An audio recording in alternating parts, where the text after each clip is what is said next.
वो सोनम रघुवंशी जिस पर हनीमून में अपने पति की हत्या की साजिश के बेहद संगीन इल्जाम। क्या सोनम ने ही राजा को मारा?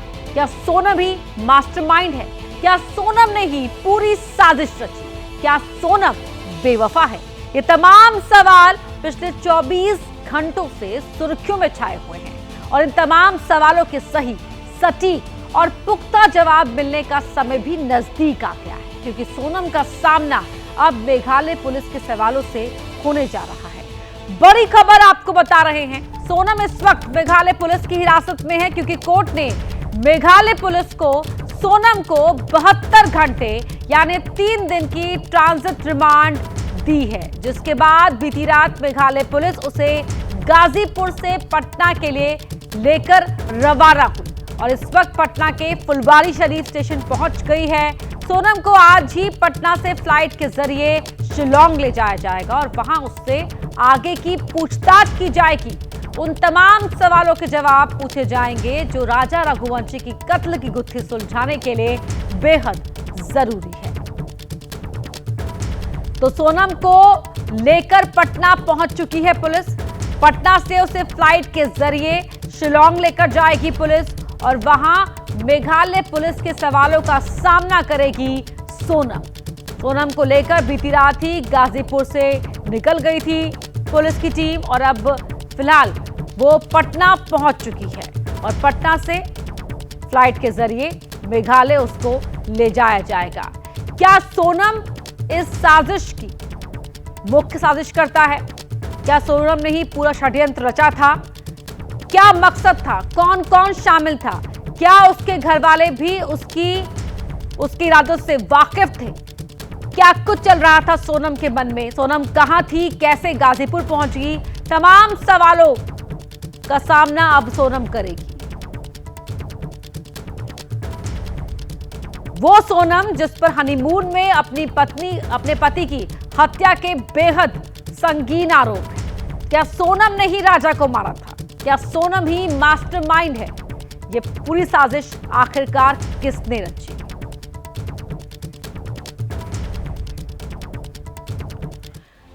सोनम से पूछताछ होगी और वो सवाल होंगे जो इस पूरी साजिश के हर राज का पर्दाफाश करेंगे। लेकिन सोनम ने अभी तक चुप्पी साधी थी और बीती रात जब मेघालय पुलिस उसे गाजीपुर से लेकर निकली तब भी वो चुप रही। मीडिया ने उससे उसका पक्ष जानना चाहा, पूछा कि क्या उसे अपनी सफाई में कुछ कहना है, लेकिन सोनम के मुंह से एक शब्द भी नहीं निकला।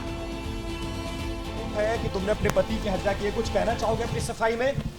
तुम पर हत्या 3 लोग जो गिरफ्तार हुए हैं वो ये कह रहे हैं कि तुमने हत्या की है, तुमने कॉन्स्पिरेसी की है, हनीमून पर ले जाने का प्लान तुम्हारा था।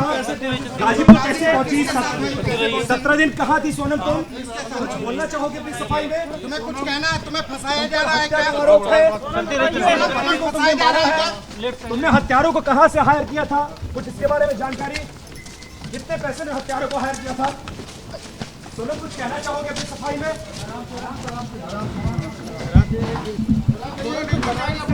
आराम से यार चोट लग सकती है। देखिए कहाँ ले जाते हैं हमको। कुछ कहो अपनी सफाई में, कुछ बोलो। तुम्हें हत्या का आरोप लगाया जा रहा है सोनम। सोनम क्यों कराई तुमको फंसाया गया? सोनम तुमको फंसाया गया सफाई में? सोनम बोल दो। सोनम तुमको फंसाया गया क्या? सोनम से ये जो सवाल हुए तो उस वक्त वहां पर एबीपी न्यूज संवाददाता विवेक राय भी मौजूद थे। देखिए उनकी रिपोर्ट। ये जो पुलिस है वो यहाँ से निकली हुई है और आप अगर तस्वीरें देखें तो पीछे की तरफ में आपको 3 पुलिस के अधिकारी बैठे हुए दिखाई दे रहे हैं। वहीं अपना जो चेहरा ढके हुए जो सोनम है वो भी दिखाई दे रही है और लगातार अपना चेहरा जो है छुपाने की कोशिश जो है वो कर रही है। पुलिस के जो 3 जो अधिकारी हैं वो पीछे की तरफ में बैठे हुए हैं, वहीं एक अधिकारी जो है वो आगे की तरफ में बैठा हुआ है। और आपको बता दूं कि शाम को करीब 6 बजे के करीब में जो मेघालय पुलिस थी वो यहाँ गाजीपुर पहुँची थी और उसके बाद वन स्टॉप सेंटर पर 1 घंटे के लगभग रहने के बाद फिर उसका 7 बजे के करीब में मेडिकल कराने के लिए जो मेघालय पुलिस है वो लेकर के गई और फिर मेडिकल कराने के बाद वहाँ से अस्पताल से निकली और उसके बाद ट्रांजिट रिमांड के लिए ले गई। लगभग 3 घंटे का समय ट्रांजिट रिमांड पे रहने के बाद अब बिहार के लिए फाइनली ये लोग निकल चुके हैं। कैमरामैन प्रेम सिंह के साथ विवेक, एबीपी न्यूज़, लखनऊ। बीती 23 मई से राजा रघुवंशी और सोनम दोनों ही लापता थे। दोनों का अपने परिवार से संपर्क नहीं हो पा रहा था। घर वाले शिलांग जाकर दोनों की तलाश कर रहे थे। पुलिस ने गुमशुदगी की रिपोर्ट दर्ज की। एमपी सरकार और केंद्र के दखल के बाद मेघालय सरकार ने जांच में तेजी दिखाई और फिर 2 जून को राजा रघुवंशी का शव जंगल से बरामद किया गया। लेकिन 23 मई से ही सोनम लापता रही और 9 जून की रात जाकर यूपी के गाजीपुर में नजर आई। सवाल अब उठते हैं जो बेहद महत्वपूर्ण है, वो ये कि 23 मई से 9 जून की रात तक सोनम कहां थी। दूसरा सवाल ये उठता है कि सोनम ने इतने दिनों तक परिवार से संपर्क क्यों नहीं किया। तीसरा सवाल, क्या सोनम रघुवंशी इतने दिनों तक हत्यारों के साथ थी। चौथा सवाल, सोनम शिलांग से सीधा यूपी के गाजीपुर कैसे पहुंच गई। पांचवा सवाल, सोनम को गाजीपुर तक पहुंचाने में आखिरकार किसने मदद की। एक और सवाल, क्या सोनम को लग गया था कि नहीं बचेगी तो उसने नाटकीय अंदाज में खुद को पुलिस के हवाले किया। ये महत्वपूर्ण सवाल। तो ऐसे ही कई सवाल हैं जो मेघालय पुलिस सोनम से पूछने के लिए तैयार है और उसके लिए ही सोनम को शिलांग ले जाया जा रहा है, जहां सोनम अपने पति राजा के साथ हनीमून पर गई थी और वहां राजा की हत्या हो गई। इस हत्या की साजिश सोनम ने कैसे रची, ये जानने के लिए उसे मेघालय ले जाया जा रहा है बेहद कड़ी सुरक्षा के बीच। सोनम रघुवंशी को लेकर के मेघालय पुलिस गाजीपुर से लेकर के निकली है। पटना से उसको वाया फ्लाइट गुवाहाटी होते हुए मेघालय जाना है। लगभग 1 बजे का वो समय था जब गाजीपुर से निकलने के बाद वो बक्सर थाने पहुंची थी। सामने की तस्वीरें आप देखिए तो ये बक्सर थाना है, जहां पर लगभग 1 बजे जो पुलिस जो है जो मेघालय पुलिस है वो पहुंची थी और लगभग 1:30 बजे तक यहाँ पर मेघालय पुलिस जो है वो मौजूद थी। इसी गाड़ी में अंदर ये कहा जा रहा है कि इसी गाड़ी में अंदर की तस्वीरें अगर आप देखिए तो इसमें जो मेघालय पुलिस है इसके साथ ही साथ सोनम भी इसी गाड़ी में है और लगभग 1:30 बजे तक निकलने के बाद यहाँ से फिर आगे निकली। फिर इसके बाद एक टोल प्लाजा क्रॉस करते समय ये देखा गया कि जिन गाड़ियों को आगे फ्लीट करके आगे ले जाना था वो गाड़ियाँ आगे नहीं मिली और इसके बाद जो मेघालय पुलिस है वो वापस यू टर्न कर ली है और लगभग 1:30 बजे निकलने के बाद इस वक्त का समय अगर मैं आपको दिखाऊँ तो लगभग 2:15 बज रहा है। ये 2:15 बजने का समय है और अब वापस से बक्सर थाने आई हुई है और इनका कहना है कि जो इनको जो ट्रांजिट रिमांड मिली है उसमें पुलिस की सिक्योरिटी की बात भी जो है वो कही गई है, पर इनको चूंकि वो फोर्स नहीं मिली थी इसलिए वापस अभी यहाँ आए हैं। अब देखना होगा कि फिर वापस इनको फोर्स कैसे मिलती है।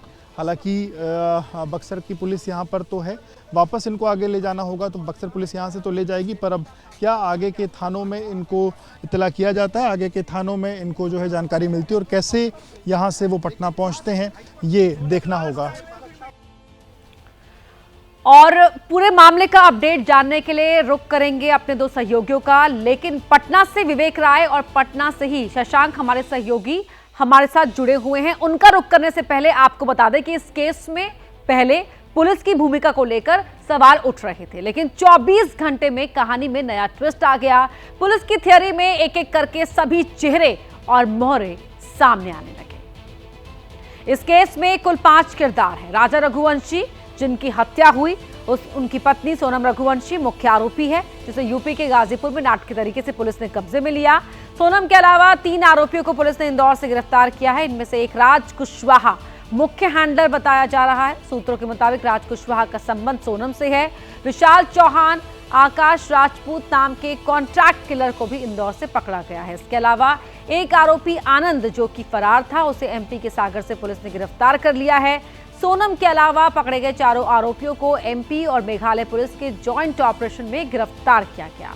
अब मेघालय पुलिस शिलांग में इन तमाम आरोपियों से पूछताछ करेगी। तो अब पटना का रुख कर लेते हैं। हमारे सहयोगी विवेक और शशांक वहां से हमारे साथ लाइव जुड़ रहे हैं पूरे मामले की अपडेट देने के लिए। विवेक, पहले मैं आपका रुख करना चाहूंगी। रात भर जिस तरह से जो तमाम चीजें हुई हैं वो रिपोर्ट दर्शकों को हमने दिखाई है। रात भर का घटनाक्रम और अभी की ताजा अपडेट दर्शकों के साथ शेयर कीजिए। यहाँ देखिए बिल्कुल ट्रांजिट रिमांड मिलने के बाद लगभग 11:30 से 11:45 बजे के बीच में सोनम को लेकर के गाजीपुर से पटना के लिए निकली मेघालय पुलिस और लगभग उसके बाद लगभग 1-1.25 घंटे का सफ़र तय करने के बाद बक्सर थाने पहुंची थी पुलिस और लगभग 1:30 बजे तक वहां रही। वहां पे इन लोगों ने रात का खाना खाया है और उसके बाद बक्सर से 1:30 बजे निकलने के बाद फिर ये था कि उनको यहाँ पर आना था, लेकिन उसके बाद रास्ते में जो हमने रिपोर्ट भी दिखाई कि जो एस्कॉर्ट उनको मिलनी थी वो एस्कॉर्ट अगले 3 थानों तक तो मिली, लेकिन उसके बाद एस्कॉर्ट नहीं मिली। फिर उसके बाद वापस से जो फोर्स है वो वापस से उसी थाने वापस जाती है और बक्सर थाने की फोर्स फिर वापस से अपने जो तमाम अलग अलग आगे के थाने हैं उनको वापस से अलर्ट करती है और फिर उसके बाद से लेकर के अभी तक सुबह तक हर एक थाने की जो अपनी फोर्स है उन्होंने अपने अपने थाने का जो कहीं ना कहीं एरिया है वो इस जो मेघालय पुलिस है उसको क्रॉस कराया है। हालांकि बीच में 1 घंटे बेहटा थाने में भी इन लोग को रोका गया और अभी लगभग 6 बजे के करीब में सामने की तस्वीर अगर आप देखिए तो ये फुलवारी शरीफ थाना है और इसी थाने में लगभग 6 बजे सोनम को लेकर के मेघालय पुलिस पहुंची है और अभी अंदर की तरफ में उनको रखा गया है। अभी यहीं पे सोनम के साथ साथ जो मेघालय पुलिस के लोग हैं वो अभी यहीं पर आराम करेंगे। यही वो गाड़ी है बिहार नंबर की वो गाड़ी जिससे कल रात से गाजीपुर से सोनम को लेकर के मेघालय पुलिस चली थी और अभी फ़िलहाल यहाँ पहुँची हुई है। इस पूरे यहाँ मेघालय पुलिस के जो लोग आए थे उसमें कुल 4 पुलिस के कर्मचारी हैं जिसमें 1 पुरुष का कर्मचारी और 3 महिला कर्मचारी पुलिसकर्मी जो हैं वो यहाँ पर हैं। और आपको बताऊं कि इसमें जो 3 महिला पुलिस कर्मी थी इसके साथ ही साथ सोनम, ये चारों लोग पीछे की सीट पे इसी गाड़ी में बैठी थी और इस दौरान जब हमने गाड़ी का जो ड्राइवर है उससे हमने बातचीत की कि क्या रात में सोनम ने कहीं कोई बात बताई या पुलिसकर्मियों ने क्या उससे कोई बातचीत की, तो ड्राइवर का ये कहना था कि पुलिसकर्मियों ने लगातार रात में कई बार अलग अलग सवाल पूछे कि वो कैसे गाजीपुर पहुंची या क्या उसका इस घटना में कोई संलिप्तता है, उसमें उसको क्या क्या जानकारी, पर सोनम ने पूरी रात कोई भी जवाब नहीं बोली। वो अब तक खामोश बनी हुई। विवेक, लौटूंगी आपके पास, शशांक का भी रुख कर लेते हैं। शशांक, आपके पास क्या इनपुट है? देखिए, करीब 5 घंटे गाजीपुर से यहाँ उसको लाने में पुलिस की टीम को लग गए हैं। अब दोपहर 12 बजे के आसपास की फ़्लाइट है। अब क्या है कि उसको यहाँ से कड़ी सुरक्षा में असम ले जाया जाएगा, गुवाहाटी, और वहाँ से बाई रोड जो है उनको शिलोंग ले जाया जाएगा। सोनम की गिरफ्तारी के बाद से तेज़ी से कानूनी कार्रवाई हो रही है। कल गाजीपुर में जिला जज की अदालत में पेश किया गया। शिलोंग पुलिस को 72 घंटे की जो है वो रिमांड मिली है। तो अब वहाँ पे शिलोंग में उससे पूछताछ होगी हर पहलुओं पर, ताकि पता चल सके कि साजिश की जो शुरुआत है वो कहाँ से हुई, क्यों इसने हत्या कराई, कॉन्ट्रैक्ट किलर से संपर्क में ये कैसे आई और इस घटना में कौन कौन लोग शामिल हैं। तो तमाम जो पहलुएं हैं उस पर उससे जो है पूछताछ होगी। जो जांच चल रही है उसमें यही उस पर आरोप लग रहा है कि जो उसकी पति की हत्या हुई है उसमें इसकी जो है बड़ी भूमिका है। तो तमाम जरा बात कर लेते हैं मुंबई में थाने के पास हुए लोकल ट्रेन वाले हादसे की। इस हादसे में 4 लोगों की जान चली गई और 9 लोग घायल हो गए।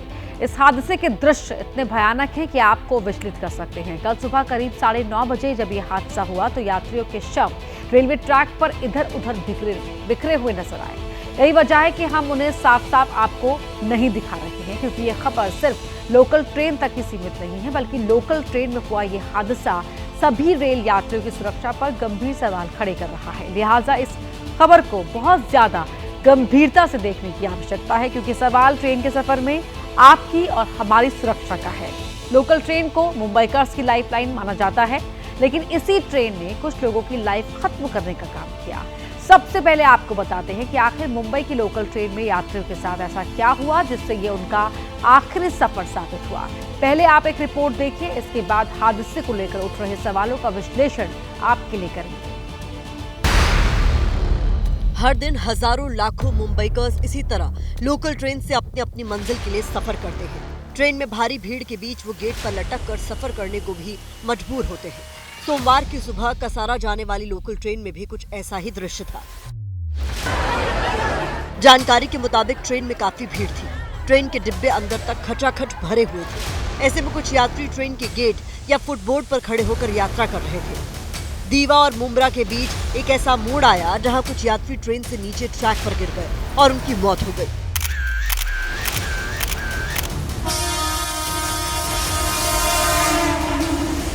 अब इस हादसे को लेकर दो थ्योरी सामने आ रही है। पहली थ्योरी ये है कि दो लोकल ट्रेनों में गेट पर खड़े होकर सफर कर रहे यात्री क्रॉस करते हुए ट्रैक पर एक दूसरे से टकरा गए, जिससे नीचे गिर गए और कुछ यात्रियों की जान चली गई। दूसरी थ्योरी ये है कि लोकल ट्रेन में गेट पर जिस पिलर या डंडे को पकड़कर यात्री खड़े हुए थे, अचानक भीड़ का दबाव बढ़ने की वजह से कुछ लोगों का हाथ उससे फिसला और वो नीचे गिर गए, जिससे उनकी मौत हो गई। हालांकि रेलवे पुलिस अभी तथ्यों की जांच में जुटी है।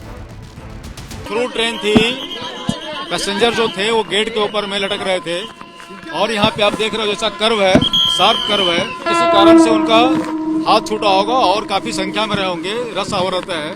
इस कारण उस टाइम पे कई लोग गिरे और गिरने के कारण उसमें कुछ लोगों की जाने गई हैं और कुछ लोग हॉस्पिटल में हैं। अभी इसकी वजह जो है इस घटना की, वो वजह तहकीकात के बाद में, इन्वेस्टिगेशन के बाद में सामने आएंगी।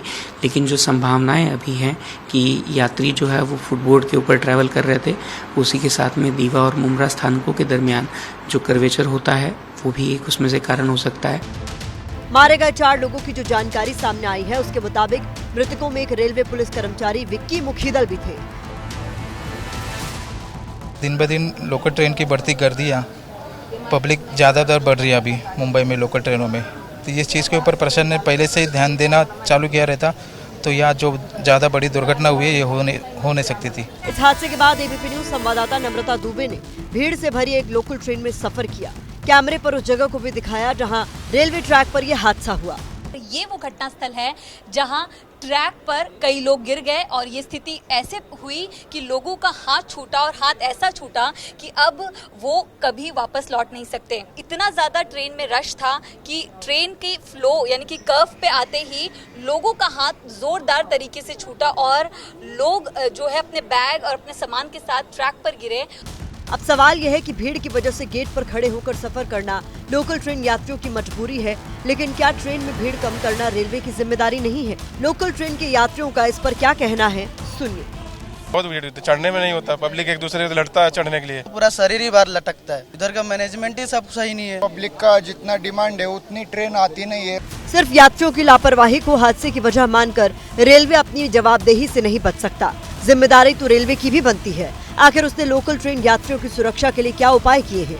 लोकल ट्रेन में भीड़ कम करने के लिए कौन से कदम उठाए गए हैं? हर दिन ऐसी तस्वीरें दिखती हैं कि यात्री लोकल ट्रेन के गेट या खिड़की पर लटके होते हैं। अब इस हादसे के बाद रेलवे बोर्ड को शायद अपनी गलती का कुछ एहसास हो रहा है। रेलवे बोर्ड ने सुरक्षा का ध्यान रखते हुए नई बन रही सभी लोकल ट्रेनों में ऑटोमेटिक डोर यानी अपने आप चलने वाले दरवाजे अनिवार्य रूप से लगाने के निर्देश दिए हैं। इन सब के मद्देनजर और इस प्रकार की घटनाओं को रोकने के लिए रेलवे ने फैसला लिया है कि भविष्य में जितने भी निर्माणाधीन रेक है मुंबई सबअर्बन के लिए, उन सब में ऑटोमेटिक डोर क्लोजर की फैसिलिटी उपलब्ध कराई जाए। इसके अलावा जो रेक अभी लोगों की सेवा में हैं, जो सर्विस प्रदान कर रहे हैं, उन रेकों में भी हम इस संभावना को तलाश रहे हैं कि क्या डोर क्लोजर फैसिलिटी लगाई जा सकती है और उसके बाद फेज्ड मैनर में इन सभी रेक में भी हम लोग ऑटोमेटिक डोर क्लोजर की सुविधा उपलब्ध कराएंगे।